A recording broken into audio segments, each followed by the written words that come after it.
Right now on News 4 at 6, two teens are arraigned on murder charges. Find out whose death the district attorney says they're responsible for.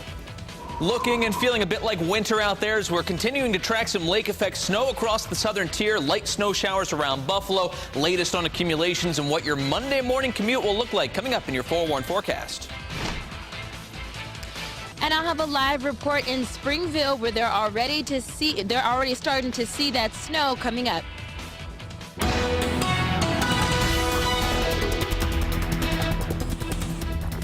A winter weather advisory is in effect for much of western New York tonight. Some of you in the southern tier are already seeing snow right now.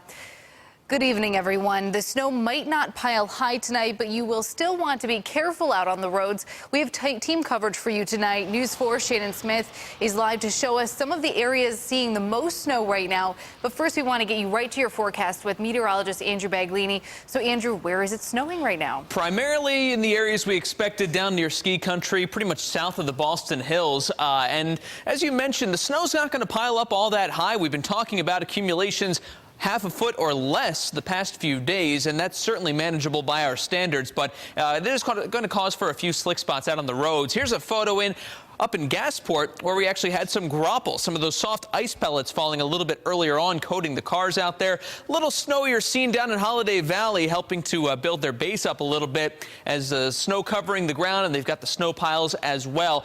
This area, we're going to see the snow continuing in the overnight hours. We've got winter weather advisories active right now until early tomorrow afternoon. Southern Erie, Chautauqua, Cattaraugus, and McKean counties, but added to this has been Wyoming County because they did see a few more bursts of snow a bit earlier on this afternoon, so maybe a few slick spots, especially closer to Arcade. Here's a look at the latest radar, though. A little bit farther north, we have seen some showers move through, maybe not much more than a few flurries out there at the moment. The more persistent snows down around the southern tier, even south of Springville for the most part. Moving along the 219, though, might encounter a few slick spots through tonight.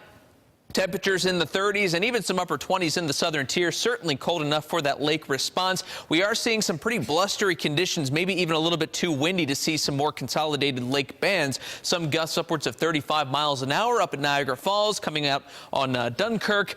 That is bringing those wind chills, though, everywhere down in the lower 20s and even some upper teens. So it is a cold and blustery night if you're going to be outside. Well, in terms of the snow, it's going to be pretty much limited across the southern tier through tonight, maybe drifting towards the Boston Hills overnight. Could still see a few minor showers up across Niagara and Orleans counties. We'll be watching for that. In terms of your morning commute, expect a bit of snow in the southern tier, eventually drifting north. But in terms of additional snowfall from this point forward, we're looking at just another couple of inches on the ground by tomorrow morning. Again, not really much to slow you down all that much, but it is enough you want to take seriously. Just be a little extra careful. Give yourself a little extra time on the roads tomorrow morning. Coming up in your full forewarned forecast, we'll talk about the holiday week and any travel impacts ahead. All right, thanks, Andrew. Well, right now, News 4's Shannon Smith is in the southern tier, keeping an eye on the conditions there. She joins us live from Springville to continue our team coverage. Shannon, how's it looking out there? Well, Callan, I'm on the edge here of the 39 and 219 in Springville, and it's been snowing on and off for the past hour and a half. You can see a couple of flurries kind of coming down. It's slowed down just a little bit, and this is just that light, wet, slushy snow that seems kind of annoying sometimes, but it is enough to cover the ground here, as you can see.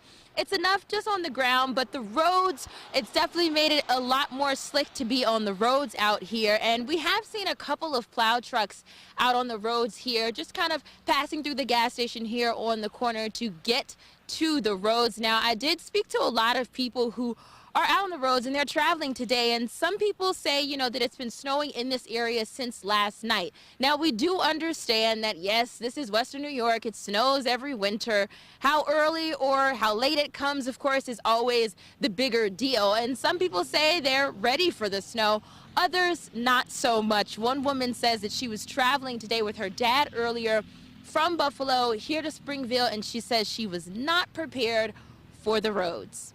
The roads are terrible. Could hardly get up the hill. My father was driving, and it was just so icy. He was spinning all over the place and just about didn't make it up. Now, interestingly enough, a lot of people, most of the people I talked to today say they're ready. They say we're long overdue for the snow. One man, he even went hunting today. He said the snow was not going to stop him. He really didn't care. And he says that he's been waiting for this, anxiously waiting for this. He says if it could be Snowvember all the time, he'd be happy. I don't necessarily agree, but Erie County Emergency Services today did say that it's been pretty quiet on the roads. They haven't really had any road closures or major incidents, but a lot of people again today just say, hey, get used to this because this is just the beginning. So we'll continue to track these conditions throughout the night tonight, but for now, live in Springville, Shannon Smith, News 4. All right, thanks, Shannon. As our Forewarn team tracks the snow, you can download the Forewarn weather app to see which areas are getting the most and when it could be coming to your neighborhood. It's free for your mobile devices.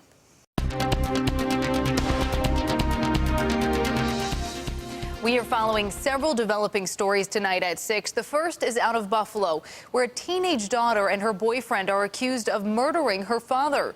The Erie County District Attorney's Office announced 17-year-old Alexandria Heath and 19-year-old Romaine Jordan were arraigned this morning on second-degree murder charges. The district attorney says the two beat and stabbed 58-year-old Thomas Heath to death in a West Ferry home Friday night. Both teens have pleaded not guilty and are behind bars tonight without bail. They face a maximum of 25 years to life in prison if convicted. A felony hearing is scheduled for this Wednesday at 9:30 in the morning. We are also working to learn more details about a car that crashed into a home. This happened just after 2 o'clock this afternoon at Amherst and Howell Streets in Buffalo. You can see the white SUV knocked out several bricks from the front of the home. It also appears the SUV hit a black car that's also parked out front. Our photographer on the scene says Buffalo Police and Fire and National Fuel were all on hand. And Buffalo fire crews were called to Cazenovia Creek earlier this evening for a report of someone in the water. You can see several emergency vehicles were on the scene. We have reached out to police to find out who is in the water and what their condition is tonight. Make sure you stay with us here on air and online at WIVB.com as we learn new details about these developing stories. Ms. Cater, our victim, has chosen to come forward because she believes in being brave for every other woman who has endured a similar experience. The woman accusing former state official Sam Hoyt of sexual harassment and assault took a public stand in New York City today. Lisa Marie Cater filed a federal lawsuit against Hoyt and Governor Cuomo yesterday, seeking damages for the trauma she says she endured and claiming the state was dismissive of her allegations. Hoyt was appointed by Governor Cuomo to lead Empire State Development Corporation in Buffalo, and he stepped down last month. At that time, the governor's office confirmed investigations were underway into the harassment claims. Cater says Hoyt helped her get a state job in 2016, and then their relationship began. It started consensual, but she says he then started sending her a constant stream of emails, texts, and calls, and kissed and groped her without permission.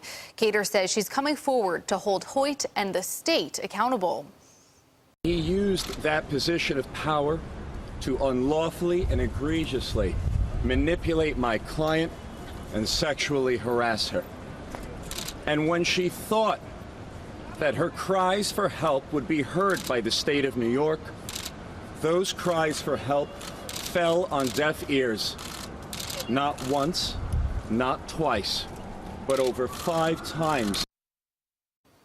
Hoyt's lawyer, Terry Connor, sent us a statement saying Hoyt had a consensual relationship with Cater and, quote, these new allegations are totally inconsistent with her original story and contradicted by her own email and text message correspondence. It goes on to say if she persists with this lawsuit, we will seek dismissal at the earliest stage. It also says Hoyt is cooperating with any state investigation. Now, the governor's office told us last night, quote, all state employees deserve to be treated with respect. We address every allegation of sexual harassment seriously and will continue to take all steps to detect and root out this unacceptable behavior. We are told by the state both the Inspector General's office and Joint Commission on Public Ethics continue to investigate. In Orchard Park, a mother and son face several charges after police say the son robbed an employee at Mighty Taco at gunpoint and his mom drove the getaway car. Police say 30-year-old Ryan Luce went into the Mighty Taco on Southwestern Boulevard demanding money with a gun. Police say he left with an unknown amount of cash and got into a white van driven by his mother, 56-year-old Pamela Luce. Police say they stopped the van in front of a Delta Sonic and they were both arrested. The Bills are taking on the Los Angeles Chargers right now, and it has been a rough debut for rookie quarterback Nathan Peterman. The Bills trail LA 40-7 at the half. Peterman has thrown a record-breaking 5 interceptions, including one on the first drive that the Chargers returned for a touchdown. Despite 5 turnovers, Tyrod Taylor has remained on the bench. News 4 Sports' Nick Filipowski will have the latest on the game coming up in sports. Well, still to come on News 4 at 6, thanking the men and women who serve. We'll show you the long-standing tradition of providing a meal to veterans in need.